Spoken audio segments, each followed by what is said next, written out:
안녕하세요. 김강욱 노무사입니다. 오늘 여러분과 함께 근로기준법 알자 제1회차 강의를 할 수 있게 되어서 대단히 기쁘게 생각합니다. 지금 제 왼쪽에 책이 두 권 이렇게 전시된 게 보이실 텐데요.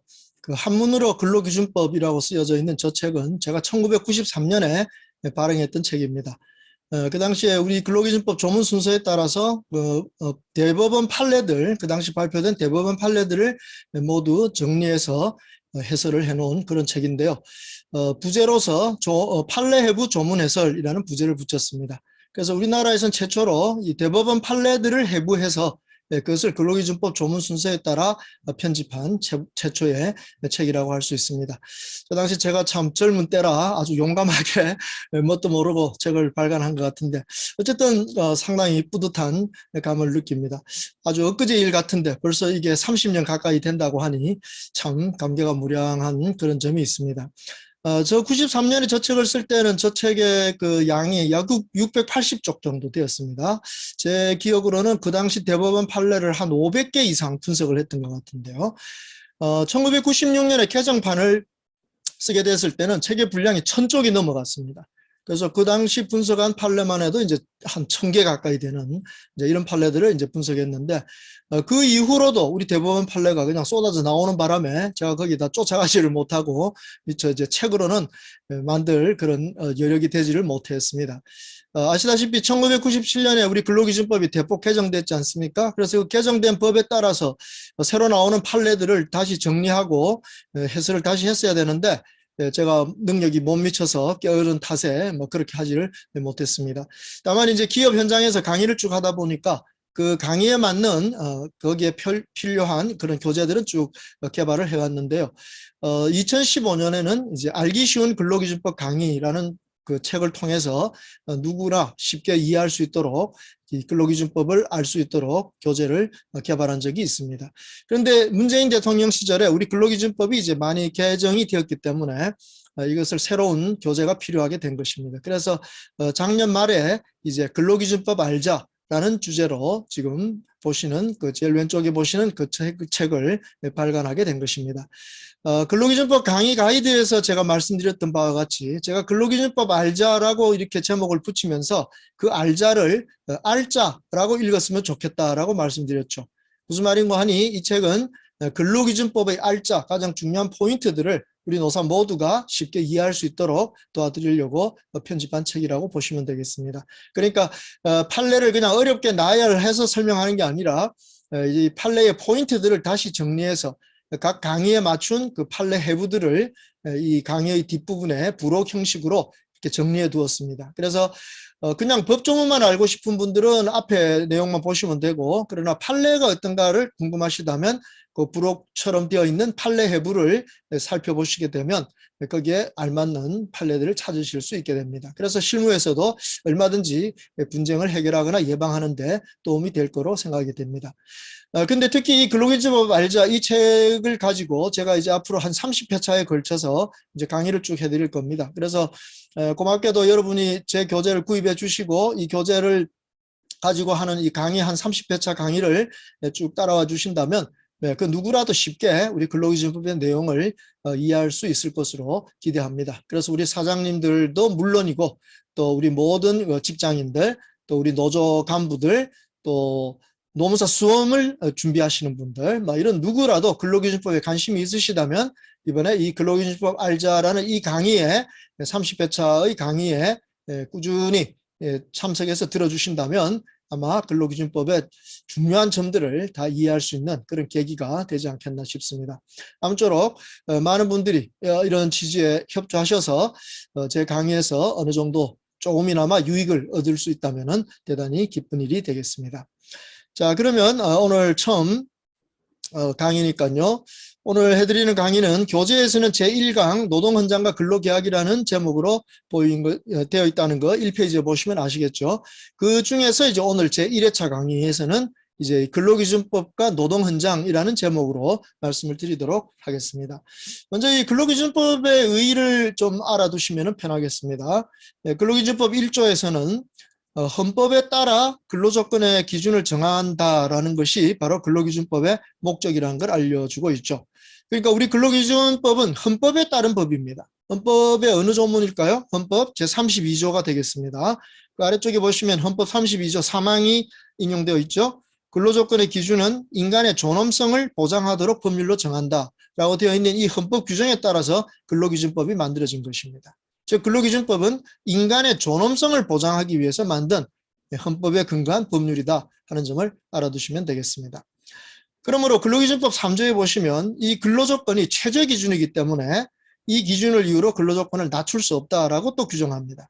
이 말은 무슨 말인가 하니 인간의 존엄성을 보장하는 최저기준으로서의 근로기준법은 그 이하로 내려갈 수 없다 이 말입니다. 그러니까 그건 누구나 다 그 수준에서 지켜줘야 되지 그것보다 더 높게 지켜주면 지켜주는 거지 그 이하로 내려가서는 안 된다는 것을 선언하고 있는 것이죠. 그래서 이 근로기준법이 우리 인간의 존엄성을 보장해주는 매우 중요한 법이라는 것을 알 수 있고 우리 직장에서 인간 존엄성을 존중하는 문화가 자리 잡게 된다면 얼마나 직장 생활이 행복하고 서로 간에 신뢰할 수 있는 그런 직장 생활이 되겠습니까? 뭐 이거는 너무나 뻔한 점이니까 바로 이 점을 감안하시고 사장님이든 모든 직장인이 이 근로기준법의 룰부터 제대로 익히고 이것을 우리 직장 생활에서 적용한다 하는 그러한 생각을 꼭 가지셨으면 좋겠습니다. 그래서 근로기준법의 내용을 알면 알수록 그것을 적용하기가 이제 쉬워질 거니까 이번 이 강의에서 바로 그런 점들을 쭉 제안해 드리려고 하는 것입니다. 자, 그러면 이제 교재 2페이지로 가시면 우리가 직장 생활에서 이제 지켜야 될 매우 중요한 내용들이 시작됩니다. 그것을 일컬어서 이제 노동 헌장적 규정 이렇게 표현을 하는데요. 본래 이제 노동 헌장이라는 말이 무슨 뜻인가 하면 헌법상의 여러 가지 기본권이 있지 않습니까? 인간의 존엄성을 보장해주기 위한 여러 가지 기본권이 있는데 그 기본권을 보장해주는 노동법적인 규정들을 노동 헌장이라고 하는 것입니다. 그러니까 노사 현장에서 헌법적 기본권을 실현하기 위해서 필요한 규정들이라고 이해하시면 되겠습니다. 그래서 우리 근로기준법에는 앞쪽에서 한 5가지 정도가 규정이 되고 나중에 하나 더 나와서 전체적으로 6가지 정도 노동 헌장적 규정이 있습니다.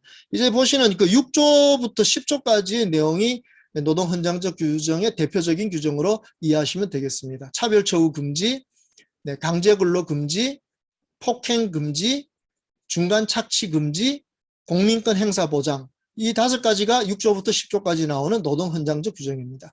그리고 뒤쪽에 가면 제40조에 가시면 취업방해 금지라는 조항이 나오는데 그 조항 역시 헌법상 보장된 직업 선택의 자유를 보장해 주려는 규정이니까 말하자면 노동 헌장적 규정이라고 볼 수가 있는 것이죠. 그래서 이런 6가지의 노동 헌장적 규정이 우리 근로기준법에 규정되어 있다는 점, 이것은 우리 직장에서 인간의 존엄성을 보장하기 위한 아주 기본적인 규정이라는 점을 꼭 기억하시고 이것이 헌법상 보장된 기본권을 보장해주는 조항이다. 이 중요성을 다시 한번 되새기면서 이 내용을 살펴보시기 바랍니다.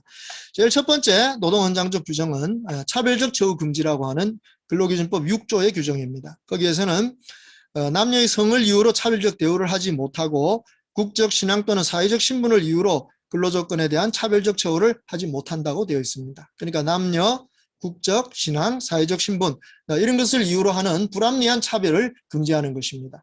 여기 차별이 불합리한 차별이라는 점에 유의하실 필요가 있겠죠. 그러니까 어떤 합리적인 이유가 있어서 차별을 한다. 합리적 이유라면 예를 들면은 그 담당하는 업무의 난이도가 다르다든가 또 우리 근로자들의 어떤 기술이나 기능이 분명하게 차이가 난다든가 하는 이런 것 때문에 차별을 하는 것은 그것은 합리적인 차별이니까 그것은 문제가 되지 않습니다. 그러나 그런 것과 상관없이 불합리하게 단순히 남녀라는 이유로 국적이 다르다는 이유로 신앙이 다르다는 이유로 또는 사회적 신분이 다르다는 이유로 차별을 한다면 근로조건을 차별을 둔다면 그것은 바로 차별처우 금지라는 이 노동헌장 규정에 위반되는 것이라는 점에 유의하실 필요가 있습니다. 여기 그 신앙이라는 문제를 생각해 볼 때 이건 단순한 종교적 문제뿐만 아니라 정치적인 신념도 가리키는 것으로 그렇게 해석되고 있습니다. 그 점을 참조하시기 바라고요.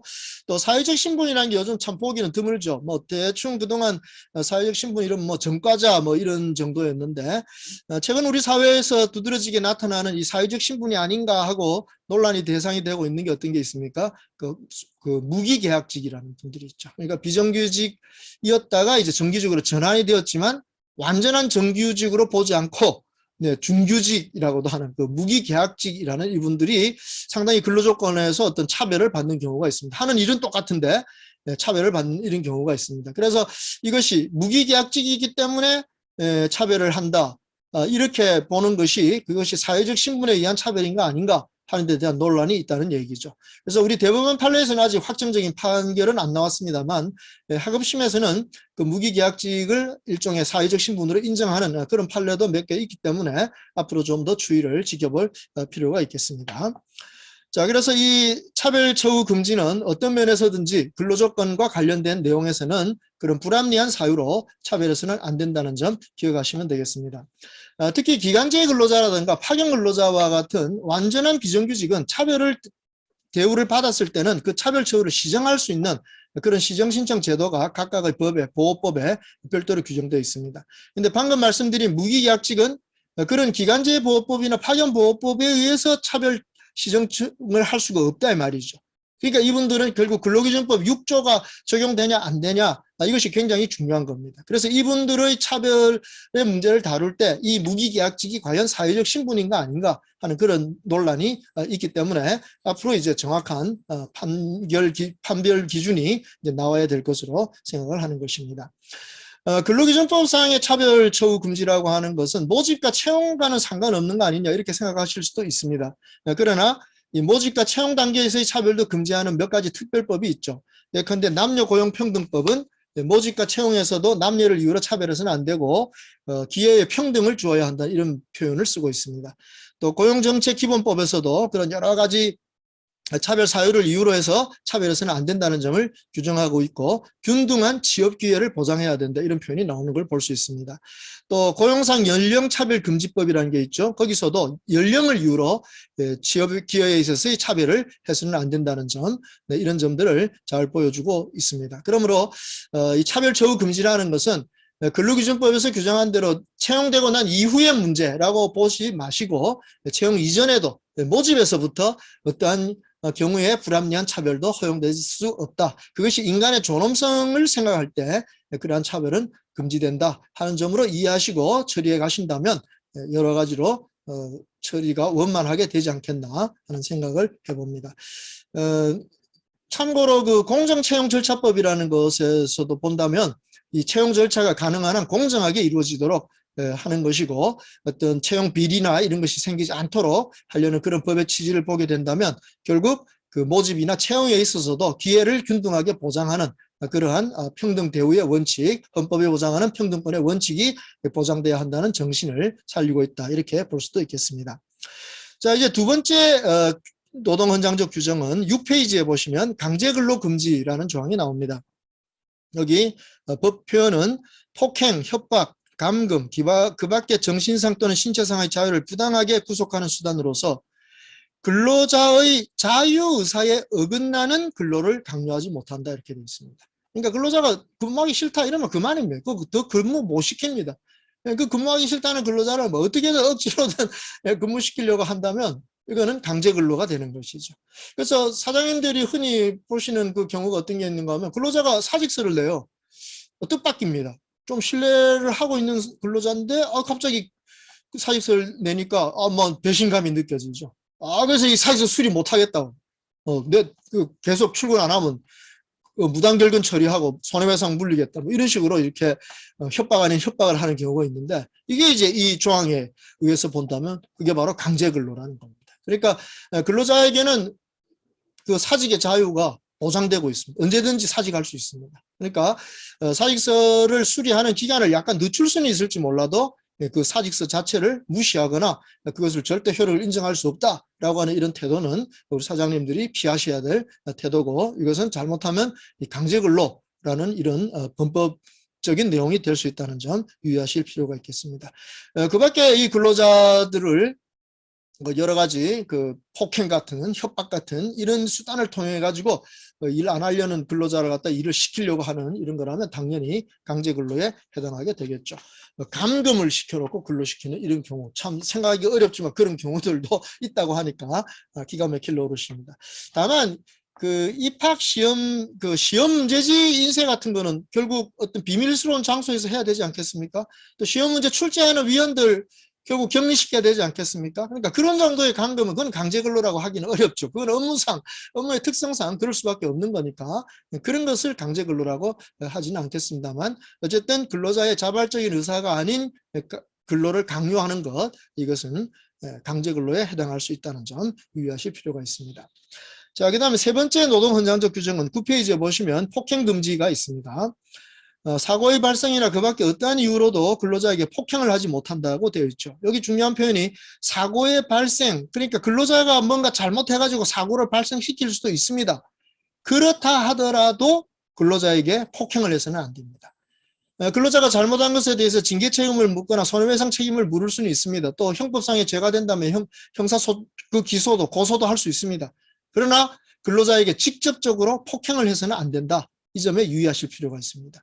또 그 밖에 어떠한 이유로든 그렇죠. 근로자의 잘못이 아니라 어떤 이유로든 그런 근로자에게 폭행을 해서는 안 됩니다. 여기 폭행이라는 것은 근로자의 신체에 물리적인 유형력을 가하는 걸 말하죠. 쉽게 우리가 폭행으로 보는 게 뺨을 때리는 거, 그 무릎팍을 그냥 발로 차는 거, 미는 거, 볼펜을 던지는 거, 물을 뿌리는 거, 이런 것들은 전부 폭행이 들어갑니다. 어떤 경우 아주 그 욕설을 심하게 폭언으로 하는 이런 것도 폭행으로 취급될 수도 있습니다. 그래서 이 근로기준법의 노동헌장적 조항에서는 어떤 이유로도 사용자에게 폭행을 금지하고 있고 여기에 위반하는 사용자에 대해서는 5년 이하의 징역에 처할 수 있다라고 하는 점에 유의하실 필요가 있습니다. 형법상에 일반 형법상에 그 폭행죄가 있는데요. 그거는 2년 이하의 징역에 처해지게 되어 있습니다. 또 일반 형법상의 폭행죄는 피해자의 명시된 의사에 반대해서 기소할 수가 없어요. 그러니까 피해자가 아이 막 고소하지 마세요 이러면은 그 기소가 되지 않습니다.